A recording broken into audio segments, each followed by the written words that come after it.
నరసింహావతారం పైకి కనపడేటటువంటి కథ, దానికి ఎంత రంజకత్వం ఉంటుందో, ఎంత విశేషమైనటువంటి పద్యభాగంతో పోతన గారు దాన్ని ఆంధ్రీకరించారో, బాహ్య సౌందర్యంతో పాటుగా ఆంతరముగా మనం నిత్య జీవితంలో తెలుసుకుని అనుష్ఠించవలసినవి, మనసులో పదిలంగా జ్ఞాపకం పెట్టుకోవలసినటువంటివి అనేకమైనటువంటి విషయాల్ని భాగవతంలో నరసింహోపాఖ్యానంలో మనకి ఇచ్చారు మహానుభావుడు వ్యాస భగవానుడు. ఆ వ్యాస భగవానుడు ఎంత అద్భుతంగా అందించారో అంత వైభవోపేతంగానూ పోతన గారు దాన్ని ఆంధ్రీకరించారు.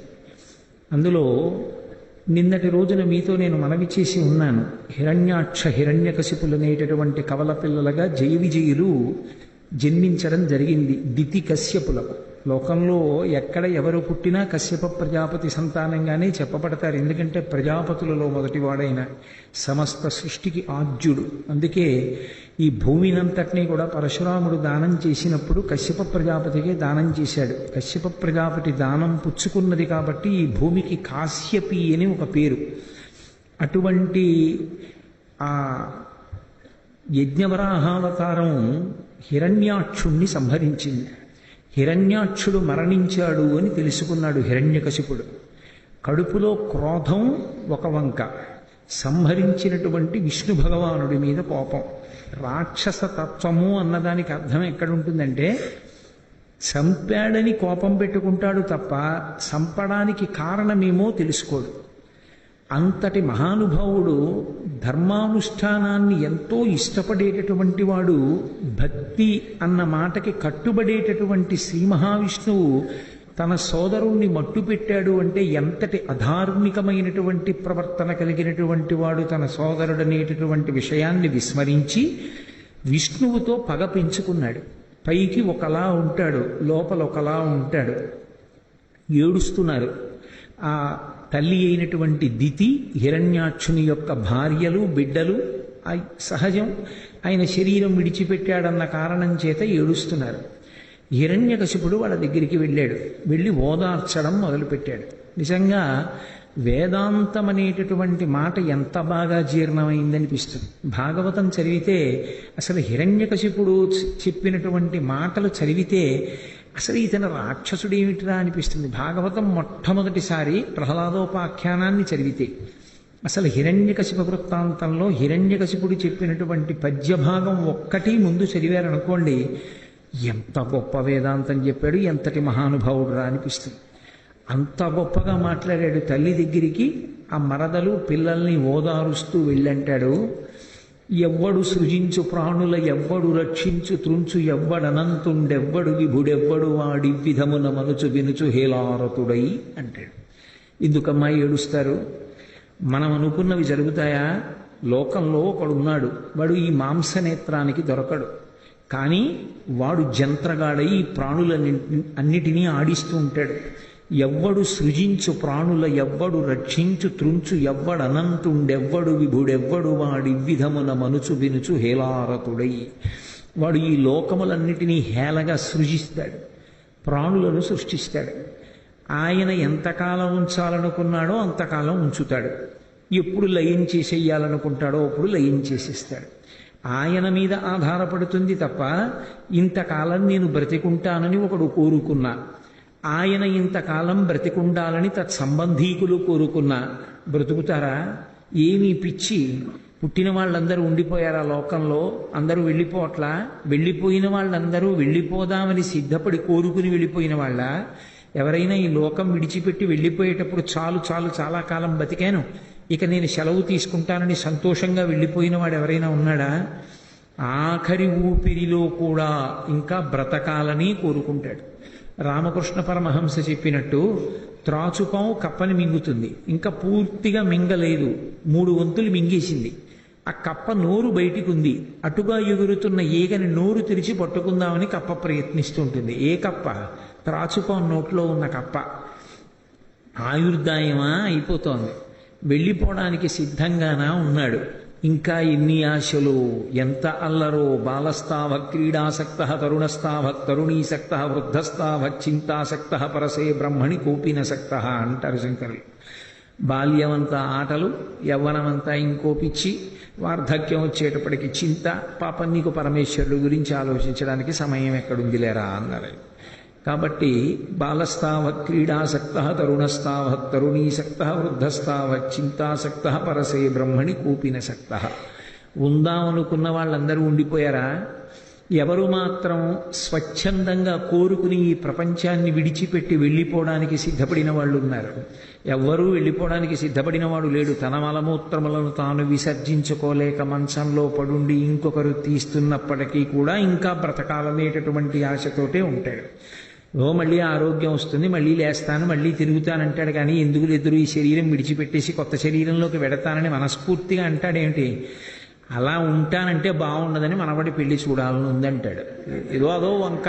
సరే, దాని ప్రసక్తి నేను ఎందుకు తీవ్రంగా చేయడం. కానీ కాబట్టి జీవులందరూ ఉండాలని కోరుకుంటారు కదా. కానీ ఉండాలని కోరుకున్న వాళ్ళందరూ ఉండిపోయారా? ఎక్కడి నుంచి వచ్చాడో తెలియదు, ఎక్కడుంటాడో తెలియదు, ఎన్నాళ్ళుంటాడో తెలియదు, ఎవరితో కూడుతాడో తెలియదు, ఎప్పుడు వెళ్ళిపోతాడో తెలియదు. ఎవరు చెప్తున్నారు ఈ మాటలు? హిరణ్యకశిపుడు చెప్తున్నాడు. సుయజ్ఞోపాఖ్యానము అని ఒక ఉపాఖ్యానాన్ని చెప్పాడు. వెళ్ళి తన యొక్క తల్లికి, మరదలికి, ఆ తమ్ముని యొక్క సంతానానికి వాళ్ళు ఏడుస్తుంటే, నిరాహార నివిష్టపాంధుల క్రియం సంసార సంచారుల్ ఒత్తురు కూడి విత్తురు సదా సంగంబులీదొక్కచో. కాబట్టి శూరుల్పోయడి త్రోవపోయనుభవత్సూనుండు తల్లి మహాశూరుండాతడు తద్వియోగమునకు దుఃఖింప నీకేటికి అన్నాడు. ఎంత గొప్పగా మాట్లాడాడో. నిరాహార నివిష్టపాంధుల క్రియం సంసార సంచారుల్ ఒత్తురు కూడి విత్తురు సదా సంగంబులీదొక్కచో. అమ్మా, మంచి వేసవికాలం, గ్రీష్మ ఋతువు నడుస్తోంది. ఒక 4 వీధుల కూడలిలో ఎవరో దయ కలిగినటువంటి వాడు ఒక చలివేంద్రం పెట్టాడు. అక్కడికి బాటసారులు 4 వైపుల నుంచి వచ్చి కలుసుకుంటారు. కలుసుకున్న వాళ్ళు తలపాగాలు విప్పి ఉత్తరీయాలు తీసి దులిపి అక్కడ కూర్చుని చల్లటి నీళ్లు తాగుతారు. మీరు ఎటెడుతున్నారని అడుగుతారు. మేమేదో ఇలా అన్నవరం చూడడానికి ఎడుతున్నామండి అంటారు. మీరు ఎటెడుతున్నారంటే మేము అన్నవరం నుంచే వస్తున్నాం, జగ్గంపేట ఎడుతున్నాం. మీరెటెడుతున్నారు? కాకినాడ పెడుతున్నాం. ఇంకొకరు ఎటెడుతున్నారు? ఏదో శాంతి ఆశ్రమం వైపు పెడుతున్నారు. 4 దిక్కులకు వెళ్ళిపోతారు. కాసేపు అక్కడ కూర్చుంటారు. అబ్బో, ఎండలు చాలా గట్టిగా ఉన్నాయండి, మా ఊళ్ళోనూ ఇంతే, మీ ఊళ్ళోనూ ఇంతే మాట్లాడుకుంటారు. ఎంతసేపు కలిసి ఉంటారు? వాళ్ళు వచ్చింది మంచినీళ్లు తాగడానికి. మంచినీళ్లు తాగడం అయిపోయింది, ఎవరి దారిని వాళ్ళు వెళ్ళిపోతారు. అమ్మ, ఈ లోకంలో కూడా అంతే అమ్మా. ఎక్కడో పుడతాడు, యవ్వనం వస్తుంది, ఇంకొక స్త్రీని స్వీకరిస్తాడు. ఇద్దరికీ కలిపి కొంత సంతానం పుడుతుంది. మా పిల్లలు అంటారు. ఏదో ధూర్జటి కళహస్తీశ్వర శతకంలో ఓ చిత్రమైనటువంటి మాట అంటాడు. ఆలంచున్ మెడ కట్టి దానికి నపత్య శ్రేణి కల్పించి తద్బాలవ్రాతము నిచ్చిపుచ్చుకొను సంబంధంబు కావించి అన్నాడు. ఓ కొడుకుని కూతుర్ని కంటాడు. అబ్బో, కూతురు పెళ్ళి అంటాడు. ఎంత పొంగిపోతాడో. ఆ కూతురు పెళ్లి చేసేస్తాడు. పుట్టింది కొడుకు కూతురు, కూతురు వెళ్ళిపోయింది ఇంకో ఇంటికి. కొడుక్కి పెళ్లి చేసి ఇంకో అమ్మాయిని తెచ్చుకుంటాడు. నా కోడలు అంటాడు. పుట్టింది కొడుకు కూతురు, ఓ అమ్మాయిని ఇచ్చేసాడు, ఇంకో అమ్మాయిని తెచ్చుకున్నాడు. మనవలు, వియ్యాలారు, ఏవో పండగలు, పబ్బాలు, బాలసారెలు, నామకరణాలు, హడావిళ్ళు జరిగిపోతుంటాయి. ఈలోగా కాలంలో జీవితం కూడా ముగిసిపోతుంది. కాబట్టమ్మా, ఎక్కడో పుడతాడు, ఎవరితోనో కలుస్తాడు. తెలిసిన్న వాళ్లతో కలవాలని ఎక్కడుంది లోకంలో? ఎక్కడో పుడతాడు, ఏ 25 ఏళ్ళో వచ్చాక ఎవరో భార్యని స్వీకరిస్తాడు. వాళ్ళిద్దరికీ కలిపి సంతానం కలుగుతుంది. ఉంటారు, ఎవరు ముందో ఎవరు వెనకో వెళ్ళిపోతారమ్మా. వీళ్ళందరూ ఎటువంటి వాళ్ళంటే చలివేంద్రం దగ్గర కలుసుకున్న బాటసారు. కానీ అనామకంగా వెళ్ళిపోవడం కాదమ్మా గొప్ప. చరిత్రలో మిగిలిపోవాలి, పేరు జ్ఞాపకం ఉండిపోవాలి. ఎటువంటి కొడుకుని కన్నావమ్మా? భవత్సూనుండు, నీ కొడుకు శూరుండాతడు, మహాశూరుడమ్మా. సామాన్యమైన వాడా? 3 లోకాల్ని గడగడలాడించాడు. శ్రీ మహావిష్ణువు యజ్ఞవరాహావతారం ఎత్తి దొంగ దెబ్బ తీసి చంపాడమ్మా అన్నాడు. ఆయనేం అలా చంపలేదు, కానీ అలా అంటాడు. దొంగ దెబ్బ తీసి చంపేశాడమ్మా నా తమ్ముణ్ణి. లేకపోతే ఆయన్ని చంపడం సామాన్యమైన విషయమా? అంత గొప్పవాడు. అటువంటి వాడు వెళ్ళిపోతే ఏడవచ్చా? ఏడవకూడదు. మహాశూరుండాతడు తద్వియోగమునకు దుఃఖింప నీకేటికి. అటువంటి వాడు వెళ్ళిపోతే ఏడవడం ఏమిటమ్మా? పనికి మాలినవాడిగా పుట్టి ఏ పేరు ప్రతిష్ట ఎవరికీ తెలియకుండా పక్కింటి వాడికి వెనకింటి వాడికి కూడా తెలియనంత అనామకమైన జీవితాన్ని గడిపి వెళ్ళిపోతే అనుకోవాలి. కానీ ఎంత కీర్తి సంపాదించాడమ్మా! హిరణ్యకశిపుడి దృష్టిలో కీర్తి సంపాదించాడు, లోకం దృష్టిలో అపకీర్తి సంపాదించాడు. కాబట్టి నీరాహార నివిష్టపంధుల క్రియం సంసార సంచారుల్ ఒత్తురు కూడి విత్తురు సదా సంగంబులేదొక్కచో శూరుల్ పోయిడి త్రోవపోయను భవత్సు నుండు తల్లి మహాశూరుండాతడు తద్వియోగమునకున్ దుఃఖింప నీకీటికిన్ అని అయినా ఏడుపు మానకుండా ఏడుస్తున్నటువంటి తల్లిని మరదల్ని పిల్లల్ని చూసి ఆ పక్కనున్న వాళ్ళ వంక తిరిగి ఓ మాట చెప్పాడు. అసలు నిజంగా ఈ ఒక్క పద్యం జ్ఞాపకం ఉంటే ఎంత వేదాంతం చెప్పాడు రా అనిపిస్తుంది. మచ్చిక వీరికెల్ల బహుమాత్రము చోద్యము దేహి పుట్టుచున్ చచ్చుటు నుండ చూచెదరు తా చావకమానిడు వారి భంగి ఈ చచ్చిన వానికెచ్చెదరు ఇదెక్కడి చోద్యము ఎచ్చట నుండి వచ్చే నచ్చటికి పోవుట నైజము ప్రాణికోటికిన్ అన్నాడు. ఏమిట్రా వీళ్ళందరికీ ఇదో దిక్కుమాలిన అలవాటు. మచ్చిక వీరికెల్ల బహుమాత్రము చోద్యము, చాలా ఆశ్చర్యం. దేహి పుట్టుచున్ చచ్చుచునుండ చూచెదరు. ప్రతి ప్రాణి పుట్టినది చచ్చిపోతోందన్న విషయాన్ని చూస్తూనే ఉంటారు. మా తాతగారు వెళ్ళిపోలా, ముత్తాతగారు వెళ్ళిపోలా, తండ్రి గారు వెళ్ళిపోలా, తల్లిగారు వెళ్ళిపోలా, పుట్టిన ప్రాణులన్నీ వెళ్ళిపోతాయి. పుట్టింది అంటే దానికి వెళ్ళిపోయేటటువంటి తేదీ కూడా ఉంటుంది. కాబట్టి ఎందరో వెళ్ళిపోతారు, చూస్తున్నారు. కానీ ఎవరో వీళ్ళకి ప్రీతిపాత్రమైనటువంటి ఒక వ్యక్తి వెళ్ళిపోతే మాత్రం వెళ్ళిపోయాడని ఏడుస్తారేమిటి? ఎంత వేదాంతం చెప్పాడు నిజంగా. మచ్చిక వీరికెల్ల బహుమాత్రము చోద్యము దేహి పుట్టుచున్ చచ్చుచునుండ చూచెదరు తా చావకమానెడు వారి భంగి చచ్చిన వానికెచ్చెదరు. ఏదో వీడు చచ్చిపోకుండా ఉండిపోతాడు, వాడొక్కడే తెలివి తక్కువ వాడైపోయి చచ్చిపోయి వెళ్ళిపోయాడు అన్నట్టు ఏడుస్తాడేంటి? వీడు మాత్రం చచ్చిపోయి వెళ్ళిపోవడం ఏంటి? ఎచ్చట నుండి వచ్చనచ్చటికి పోవుట నైజము ప్రాణికోటికిన్. ఎక్కడ నుండో వచ్చాడు, వచ్చిన వాడు అక్కడికి వెళ్ళిపోవాలి, అది సిద్ధాంతం. నేను ఇక్కడికి ఉపన్యాసం చెప్పడానికి మా ఇంటి నుంచి బయలుదేరి వచ్చాను, ఇక్కడే కూర్చుని ఉండిపోతానా ఏమి? జీవితాంతం వెళ్ళిపోతాను కాసేపు ఆగి మా ఇంటికి. ఎక్కడ నుంచి వచ్చాడో అక్కడికి వెళ్ళిపోవడం నైజము ప్రాణికోటికి. మరి ఆయన కూడా ఎక్కడి నుంచో వచ్చాడు. కాతే కాంత కస్తే పుత్ర సంసారో యమతీవ విచిత్ర కస్యత్వం కక్కుతయాయాత తత్వం చింతయ తదీయభ్రాత అంటారు శంకర భగవత్పాదులు. ఏమిట్రా నేను నేను నేనని గుండెల మీద చెయ్యేసుకున్నంత విర్రవీగుతావు? ఎవరు నువ్వు? ఎక్కడి నుంచి వచ్చావు? అమ్మ కడుపులోకి ఎప్పుడు ప్రవేశించావు? అమ్మ కడుపులోనికి వచ్చే ముందు ఎక్కడున్నావు నువ్వు? నీకేమైనా తెలుసా? తత్వం చింతయ తదీయభ్రాత. ఇలా ఎన్నాళ్ళు తిరుగుతావు? పునరపి జననం పునరపి మరణం పునరపి జననీ జఠరే చయనం జిహ సంసారే బహుదుస్తారే కృపయాపారే పాహిమురారే అని అడిగే రోజు ఉండదా నీకంటారు. అలా అమ్మ కడుపులోకి ఎక్కడి నుంచో వచ్చాడు, ఎక్కడ నుంచి అమ్మ కడుపులోకి వచ్చాడో అలాగే మళ్ళీ నిష్క్రమించి వెళ్ళిపోవాలా వచ్చిన చోటికి. కాబట్టి ఎచ్చట నుండి వచ్చనచ్చటికి పోవుట నైజము ప్రాణికోటికి. ఆ వెళ్ళిపోవడం అనేటటువంటిది చాలా సహజమైన విషయం.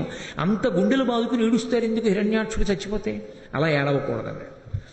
అలా ఏడవకూడదన్నాడు. ఇంత ఊరడించాడు, వాళ్ళందరూ విన్నారు. అబ్బో చాలా వేదాంతం చెప్పాడన్నారు, ఏదో మనసు ప్రశాంతతని పొందారు. ఈయన అది రాక్షసతత్వము అన్న మాటని అర్థం చేసుకోవాలి.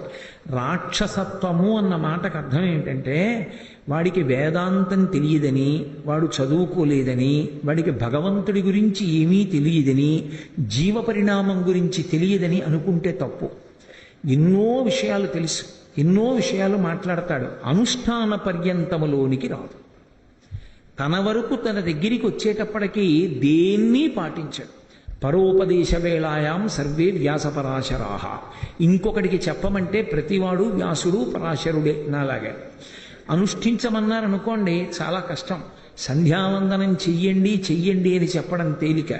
తాను నియమం తెప్పకుండా సంధ్యావందనం చేస్తే తెలుస్తుంది సంధ్యావందనం యొక్క గౌరవం ఏమిటో.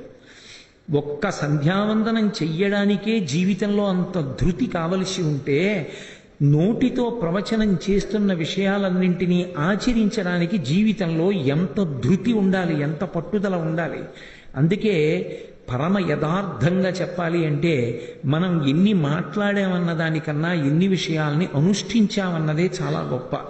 నాకు అనేక పర్యాయాలు అనిపిస్తుంటుంది, ఈ ప్రవచనాలు మానేద్దాం, ఎందుకు ఈ ప్రవచనాలు, ఇవి మానేసి సాయంకాలం కూర్చుని ఇంకో 1000 మార్లు గాయత్రి చేసుకుందాం, చాలు చెప్పినన్నాళ్ళు చెప్పాం, చెప్పి మనమేం ఉద్ధరించాలా ఏమి, మనని మనం ఉద్ధరించుకుంటే చాలనిపిస్తుంటుంది. పరమ సత్యం అది లోకంలో, అంగీకరించి తీరవలసిన విషయం. ఒకరికి బోధ చేయడం కన్నా తాను అనుష్ఠించడం అనేటటువంటిది అత్యంత అవసరం. కానీ మా శంకర గారు చెప్పినట్టు కొంతమంది నుదుటిన పరమేశ్వరుడు అలా రాసేశాడు, నువ్వు అలా మాట్లాడుతుండాలని. వాడికి తప్పదు, అలా మాట్లాడవలసిన అవసరం వాడి మీద వచ్చి పడిపోతుంటుంది, అందుకని మాట్లాడుతుంటాడు. కాబట్టి ఈ మాటలన్నీ విని వాళ్ళు మారారు. హిరణ్యకశిపుడు మారాడు అనుకుంటే చాలా పొరపాటు. ఆయన అనుష్ఠానంలోకి ఈ వేదాంతంలో కోటో వంతు వచ్చి ఉంటే మహాపురుషుడైపోయి ఉండేవాడు. ఎందుకంటే చరిత్రలో మీరు పౌరాణిక వాంగ్మయాన్ని తీసుకుంటే అసలు రాక్షసులలో హిరణ్యకశిపునిలా తపస్సు చేసినటువంటి రాక్షసుడు మీకు కనపడడు. అంత ఘోరమైనటువంటి తపస్సు చేశాడు, బ్రహ్మగారిని అంత మెప్పించాడు.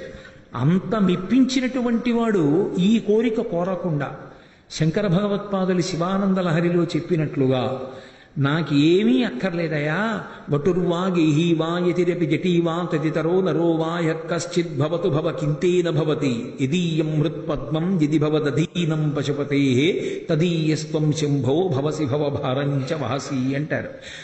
నా మనస్సు సర్వకాలముల యందు నీ పాదపద్మముల యందు ఉండాలని కోరుకుని ఉంటే, విభీషణుడు ధర్మాన్ని కోరుకున్నట్టుగా కోరుకుని ఉంటే రామాయణంలో విభీషణుడు ఎలా చిరంజీవి అయిపోయాడో హిరణ్యకశిపుడు కూడా అంత గొప్పవాడై ఉండేవాడు. కానీ నోటితో చెప్పడానికి పనికొచ్చిన వేదాంతం అనుష్ఠానం చేయడానికి పనికి రాకపోతే, తన ధర్మాన్ని తాను అనుష్ఠించకపోతే దాన్ని మెట్ట వేదాంతం అని పిలుస్తారు. అది మంచి పద్ధతి కాదు. నువ్వు ఏది చెప్తున్నావో అందులో నువ్వు అనుష్ఠించి తీరాలి. నీ అనుష్ఠానానికి పనికిరాని విషయాన్ని, నువ్వే ఆచరించిన విషయాన్ని 10 మందికి చెప్పడానికి యోగ్యత ఉండదు. అది ఎవరైనా సరే ఇతరులకు చెప్పే ముందు తాను అనుష్ఠించడం అనేటటువంటిది ప్రధానంగా స్వీకరించాలి. అది లేకపోతే వచ్చే ప్రమాదం ఏమిటంటే దాన్ని రాక్షస బుద్ధి అంటారు.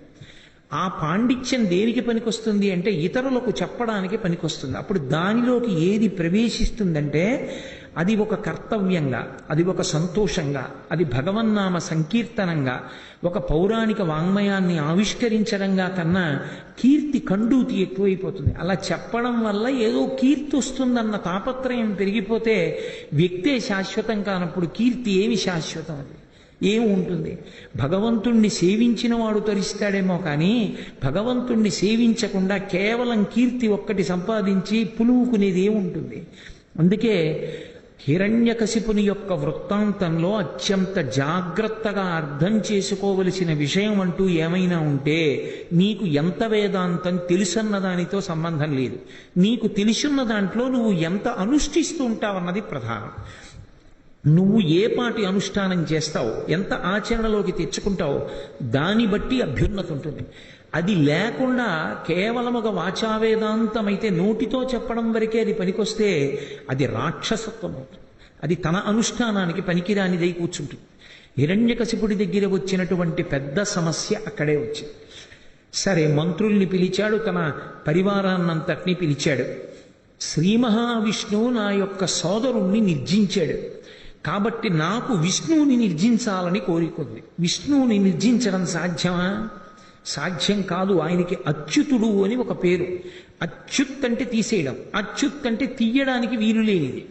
ఆయన్ని తీసేయడం ఎవరికి సాధ్యం కాదు. అందుకే భాగవతంలో ఒక మాట ఉంది, హిరణ్యకశిపుడు అన్ని లోకాల్లోనూ వెతికాడు విష్ణువు కోసం. విష్ణువు ఎక్కడున్నారు?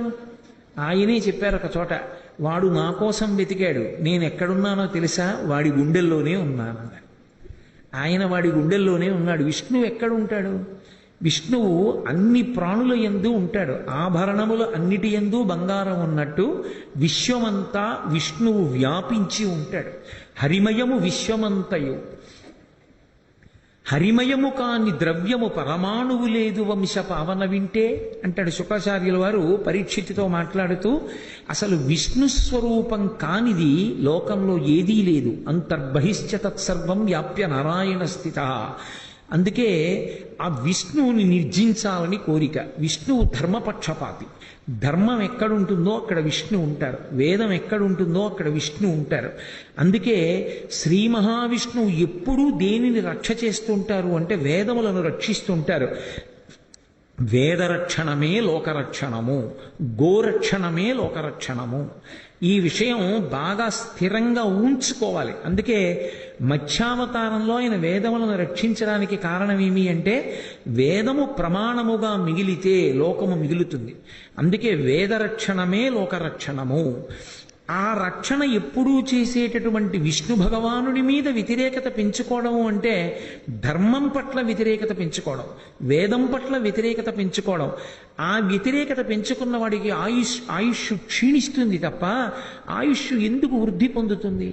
కాబట్టి ఆయన విష్ణువు మీద పగతో తపస్సు చేయడానికి వెళ్ళాడు. ఎందుకని? తనకున్నటువంటి బలంతో విష్ణువుతో యుద్ధం చేయడం సాధ్యం కాదు. 3 లోకములను తన వశం చేసుకోవడం సాధ్యం కాదు. అందుకే బ్రహ్మగారి గురించి తపస్సు చేసి బ్రహ్మగారి యొక్క అనుగ్రహము చేత అటువంటి శక్తిని పొందుతానన్నాడు. మీరు కొంచెం జాగ్రత్తగా ఆలోచించండి. ఇదొక విచిత్రమైనటువంటి విషయం. తనకి శక్తి లేదు, తనకి లేని అపూర్వమైన శక్తిని ఎవరి వలన పొందుతాడు? బ్రహ్మగారి వలన పొందుతాడు. బ్రహ్మగారు ఎవరు? సృష్టికర్త. బ్రహ్మగారు సృష్టికర్త అయితే పక్కన స్థితికర్త ప్రళయకర్త ఉన్నారా లేదా? బ్రహ్మగారు స్థితికర్త కన్నా వేరుకాడు, బ్రహ్మగారు ప్రళయకర్త కన్నా వేరుకాడు. ఒకే ఒక పరబ్రహ్మము సృష్టి చెయ్యాలనుకున్నప్పుడు బ్రహ్మగా కూర్చుంటుంది. అదే బ్రహ్మము నిలబెట్టినప్పుడు విష్ణువుగా కూర్చుంటుంది. అదే బ్రహ్మము లయకారకుడిగా ఉన్నప్పుడు శివుడిగా ఉంటాడు. లయకారకుడు అంటే చంపేస్తాడని కాదు దాని అర్థం. చాలా మంది లయకారకుడు అంటే శివుడు చంపేస్తాడంటుంటారు. కాదు. లయ అంటే స్వల్పకాలిక లయము అంటే నిద్రాకాలిక సుఖాన్ని ఇస్తాడు, నిద్రపోయేటట్టుగా అనుగ్రహిస్తాడు, దానివల్ల శక్తి పొందుతాడు. ఆత్యంతిక ప్రళయము అని జ్ఞానం ఇస్తాడు, దానివల్ల మోక్షం వస్తుంది. మహాప్రళయము అని పరమేశ్వరుణ్ణి పొందలేకపోయిన వాళ్ళందరినీ తానే పొందేస్తాడు. అప్పుడు వాళ్ళు ఆయనని పొందలేకపోతే ఆయనే వాళ్ళని పొందుతాడు. ఒక మైనపు ముద్ద వచ్చి నల్లపూసల మధ్యలో పడిపోతే నల్లపూసలన్నీ మైనపు ముద్ద కంటుకున్నట్టు మహాప్రళయమునందు పరమేశ్వరుడే ప్రాణులన్నిటినీ తాను పొందేస్తాడు. ఆ 3 చేసేటప్పుడు అపారమైన కారుణ్యము కారణం తప్ప ఏదో చంపుతూ కూర్చోవడమే పరమేశ్వరుడు యొక్క పని కాదు. కాబట్టి అదే బ్రహ్మము 3 పనులు చేస్తూ ఉంటుంది. మీరు తండ్రిని చూడండి. ఒక కుటుంబంలో ఒక యజమాని ఉంటాడు. ఒక ఉదాహరణ చెప్పాలంటే నేనే ఉన్నాను. నేను ఇప్పుడు ప్రవచనం చేస్తున్నాను. ప్రవచనం చేసేటప్పుడు నేను సభాధ్యక్ష స్థానమనందున్నాను. అందుచేత సభ అంతటి చేత గౌరవింపబడడానికి నేను యోగ్యతని పొంది ఉంటాను. అదే నేను కిందకి దిగిపోయి మా ఇంటికి వెళ్ళిపోయాను అనుకోండి, నాకు మా అత్తగారు కనపడ్డారనుకోండి, మాతృపంచకంలో ఒకరావిడ నాకు తల్లితో సమానం. ఆవిడ ముందు నేను నిలబడినప్పుడు పరమ గౌరవంతో నించుంటాను. ఏమయ్యా కోటేశ్వరరావు, బుద్ధి ఉందా లేదా నీకు? ఎందుకయ్యా అన్ని ప్రవచనాలు, ఆరోగ్యం పాడవదు అన్నారనుకోండి, ఓ నవ్వు నవ్వి అత్తయ్య గారు అలాగే లేండి అంటాను. అంతేగాని ఆవిడ మీద తిరగబడతానా? ఆవిడ మాతృపంచకంలో ఒకరు. అదే నా భార్య దగ్గర నించున్నాను అనుకోండి, నా భార్యతో మాట్లాడినప్పుడు బహుభంగిమల నేను మాట్లాడచ్చు. తనని నేను శృంగార భావనతో చూసినా దోషమేం నాకు అంటదు. నా కూతురు ముందు నించున్నాను అనుకోండి, ఒక తండ్రిగా నిలబడి దాని అభ్యున్నతి కొరకు మాట్లాడతాను.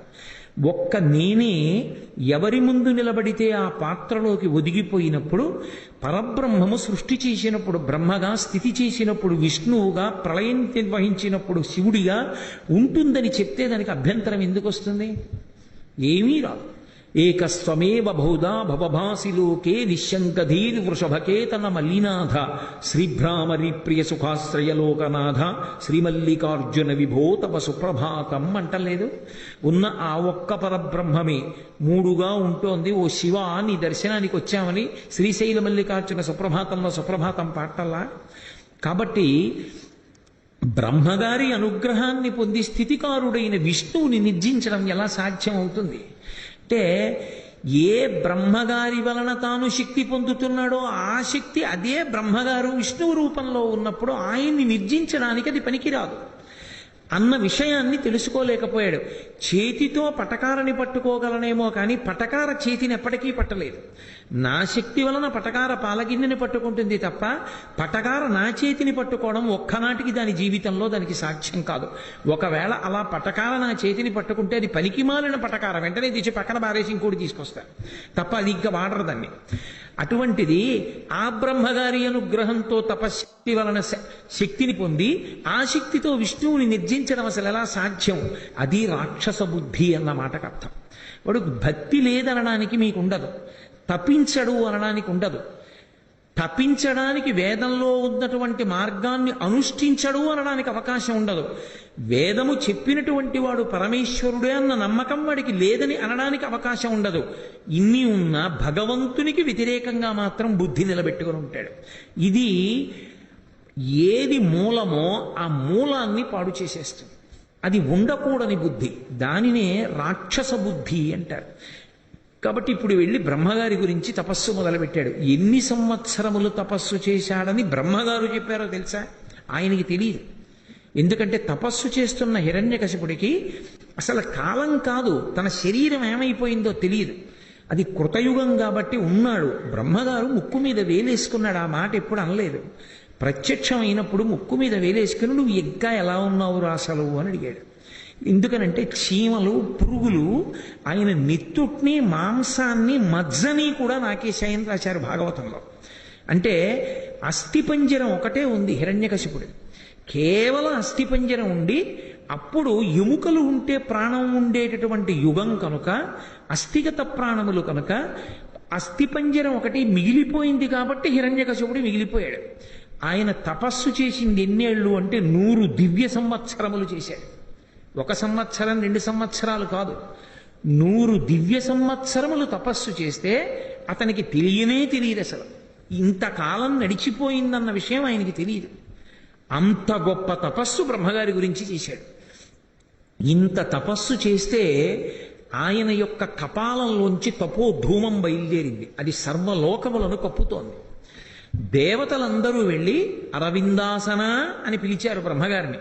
పిలిచి ఈ ధూమాన్ని తట్టుకోలేకపోతున్నాం, ఆ హిరణ్యకశిపుని యొక్క కోరికలు ఏమిటో తీర్చండి అన్నారు.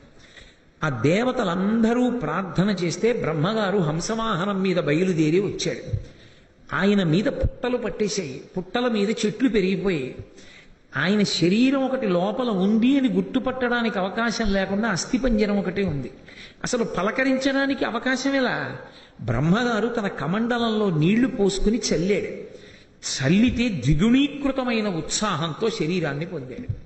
శరీరాన్ని పొంది పుట్టలోంచి పైకొచ్చాడు.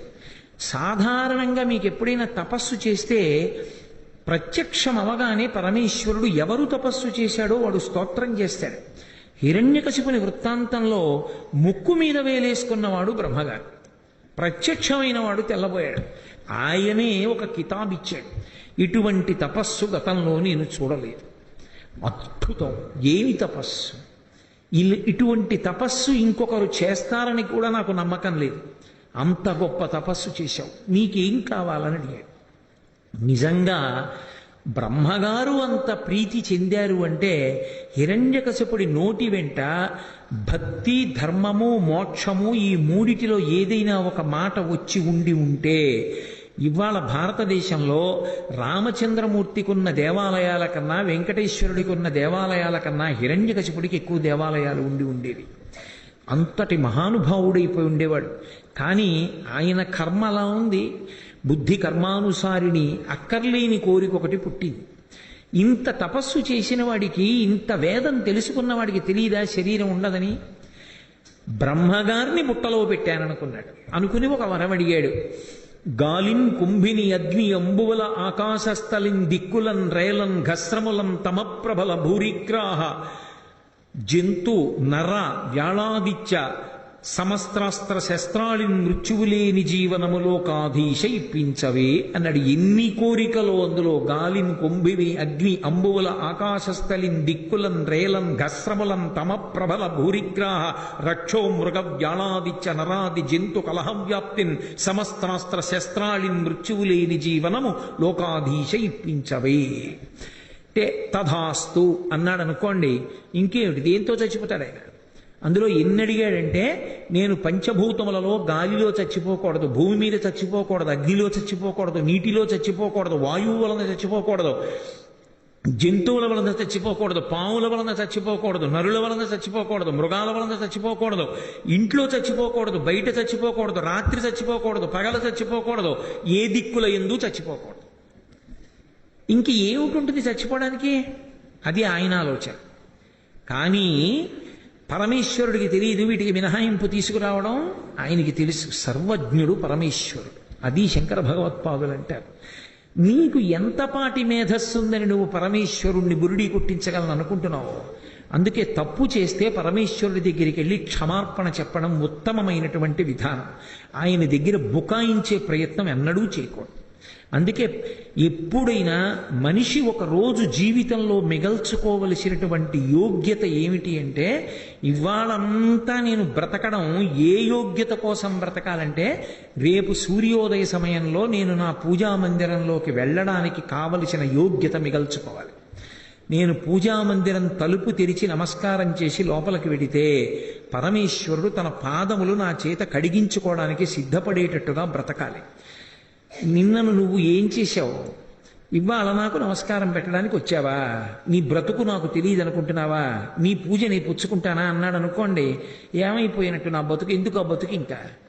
అందుకే ఒకరోజు బ్రతుకు దేనికి అంటే, మరునాడు పూజామందిర ప్రవేశానికి యోగ్యత. నేను గడప దాటడానికే సిగ్గుపడి లెంపలేసుకోవలసి వచ్చిందనుకోండి, కనీసం రెండో రోజు అలా బతకూడదు. రోజూ లెంపలేసుకునే పూజ గదిలోకి వెళ్ళవలసి వస్తే నేను పూర్తి చేయడం అనవసరం. ఆ వాక్యం నాకు నా నోటి వెంట నేను ఎందుకు పలకాలి? కాబట్టి మనిషి జీవించడం దేనికి అంటే, భగవంతుని దృష్టిలో ఆయనని పూజించడానికి తగినటువంటి యోగ్యతని సిద్ధింపచేసుకోవడానికి వీలైన రీతిలో ధర్మానుష్ఠానం చేస్తూ బ్రతకగలగాలి. తప్ప నువ్వు ఎన్ని మాట్లాడితే ఎవరికి కావాలి? భగవంతుని ముందు నిలబడడానికి యోగ్యత ఉందో లేదో నీకు తెలుసు, ఆయనకి తెలుసు. మరనాడు పొద్దున్న పూజ గదిలోకి వెళ్ళినప్పుడు నీ భార్యకి తెలియకపోవచ్చు, నిన్న కన్న తల్లిదండ్రులకి తెలియకపోవచ్చు, కడుపున పుట్టిన బిడ్డలకి తెలియకపోవచ్చు. నీకు తెలుసు, ఆయనకి తెలుసు నువ్వేం చేశావు. ఆయన ముందు నిలబడడానికి యోగ్యత ఉందో లేదో తెలుసు. ఆ స్థితిని నిలబెట్టుకోగలిగితే లోపలికి ధైర్యంగా వెళ్ళి, ఈశ్వరా మిమ్మల్ని పూజించడానికి వచ్చాను అని పేటేసు కూర్చోడానికి ఏమీ అభ్యంతరం లేదు అని వెళ్ళగలిగితే, ఆ బ్రతికిన రోజు జీవితంలో నిజంగా బ్రతికిన రోజు. అలా ఎన్ని రోజులు బ్రతికితే అది పరమేశ్వరుడికి దగ్గరైన రోజులు ఆ రోజులు. కాబట్టి భగవంతుణ్ణే మోసపుచ్చగలం అనుకుంటే అంతకన్నా అన్యాయమైనటువంటి ఆలోచన విధానం ఇంకోటి లేదు. అందుకే ఆయన అనుకున్నాడు, ఇన్ని కోరికలు కోరిన తర్వాత నాకు మృత్యువు ఎక్కడి నుంచి వస్తుంది? మృత్యువు లేకపోతే ఏమవుతుంది? భోగం అనుభవిస్తాను. ఏ భోగం? సమస్త లోకాలలో ఉన్న భోగాలు అనుభవిస్తాను. ఇది కసిప్ అన్న మాటకు అర్థం. హిరణ్య కసిపుడు అనడానికి కారణం అది. కసిప్ అంటే పక్క మంచం, భోగానుభవం. ఎందుకు శరీరంతో ఉండాలని కోరుకుంటున్నాడంటే, భోగములను అనుభవించడానికి రాక్షస బుద్ధికి సాత్విక బుద్ధికి తేడా అక్కడ ఉంటుంది. ఈ శరీరంతో ఉండాలని ఎందుకు కోరుకోవాలి అంటే, ధర్మానుష్ఠానము కొరకు శరీరంతో ఉండాలని కోరుకోవాలి. అంతేకాని ఈ శరీరంతో ఉంటే ఏమవుతుంది అంటే, భోగాలు అనుభవించడానికి శరీరంతో ఉంటాను అని అనుకున్నాడు అనుకోండి, ఉత్తర క్షణంలో రాక్షస బుద్ధితో నిలబడ్డాడని గుర్తు. భోగానుభవం కోసం నిలబడకూడదు, ధర్మానుష్ఠానం కోసం శరీరాన్ని వాడాలి. ఈ శరీరంతో ఉంటే మరికొంత ధర్మం చేస్తాను, రేపు మరికొంత ధర్మం చేస్తాను, ఇంకో 10 ఏళ్ళుంటే ఇంకొంత ధర్మం చేస్తాను, 20 ఏళ్ళుంటే, అలా ఎన్నాళ్ళు ఉండాలి? ధర్మం కోసం 1000 ఏళ్ళు ఉంటాను అనకూడదు. ఆ ధర్మం నన్ను పండించి ఈ శరీరాన్ని సాక్షిగా చూస్తూ పడిపోతుంటే చూడగలిగిన జ్ఞానం అబ్బాలని కోరుకోవాలి. తప్ప పిందెలా పడిపోతే దోషం, కానీ పిందె పండైపోయిన తర్వాత ముచికి నుంచి ఊడిపోయి తీరాలి, అప్పుడే పండు. పండిపోయాడంటారు, అందుకే ఆయన పండండి అంటారు. జీవితం ఎందుకంటే పండిపోవడం కోసం. అందుకే చిన్నతనంలో ఆటలాడినా పూర్వం పంటలు వేయించేవారు. ఏదో చేతులు ఇలా పెట్టి ఇలా పెట్టి ఇలా పెట్టి, ఎవడో ఒక్కడు వ్యతిరేకంగా వేశాడో వాడు దొంగని పండిపోయాడని పక్కకి తీసేవారు, మిగిలిపోయిన వాడు దొంగ అనేవారు. పండడం జీవితంలో నేర్చుకోవాలి. ఆ పండని వాడు దొంగ. పరమపద సోపాన పటం ఆడితే ఆ పందెం వేస్తుంటే మెల్లిమెల్లిగా పైకెక్కి దేవతల్లోకి ఎడితే మళ్ళీ పునర్జన్మ, మధ్యలో ఉన్న పరబ్రహ్మంలోకి ఐక్యం అయిపోయే వరకు పందెం వేస్తూనే ఉండాలి ఆ దేవతల్లో తిరుగుతూ. చివరికి మధ్యలో ఉన్న విరాట్ పురుషునిలోకి పడిపోతే పందెం అమ్మయ్యా నేను పండిపోయాననేవాడు, నేను ఆట గెలిచాననేవాడు కాదు, పండిపోయాననేవాడు. ఆ పండిపోవడానికి నువ్వు పుట్టావు, పండడం నేర్చుకో. అందుకే అమ్మ చెప్పే కథలన్నీ కూడా జీవితం పండడానికి ఉపయుక్తమైన కథలు చెప్పి అన్నం పెట్టేటప్పుడు ప్రత్యేకంగా కథలు చెప్పేవారు తల్లులు.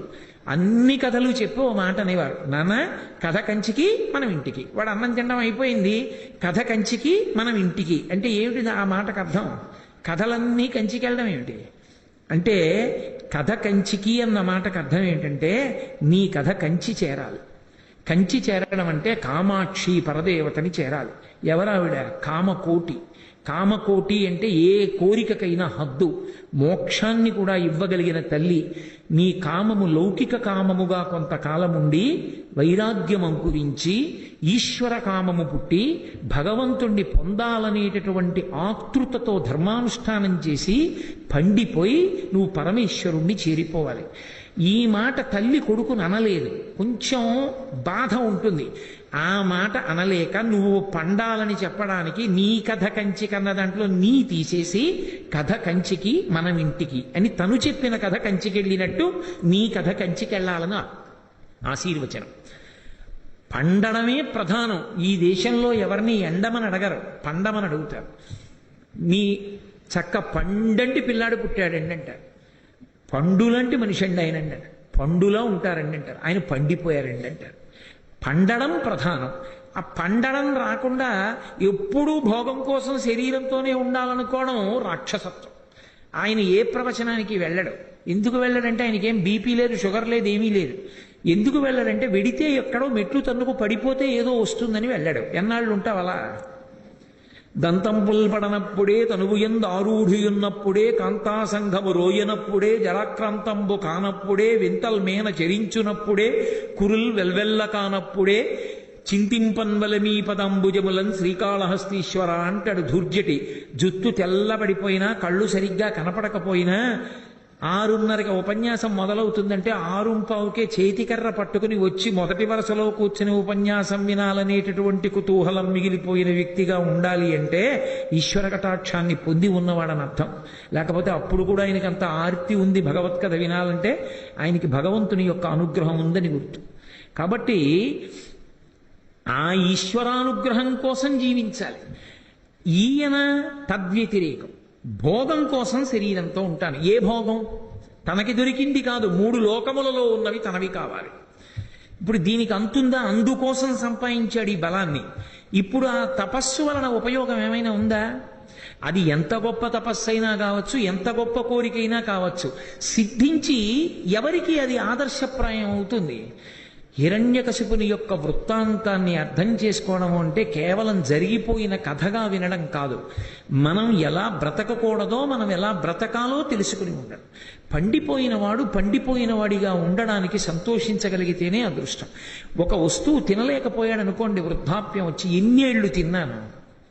50 ఏళ్ళు తిన్నాను. నీకెంతరా? 20 ఏళ్ళు గట్టిగా బొడ్డూడి నువ్వు తినడం మొదలెట్టి 14 ఏళ్ళు అయింది. 6 ఏళ్ల వరకు నువ్వు తినలేదు.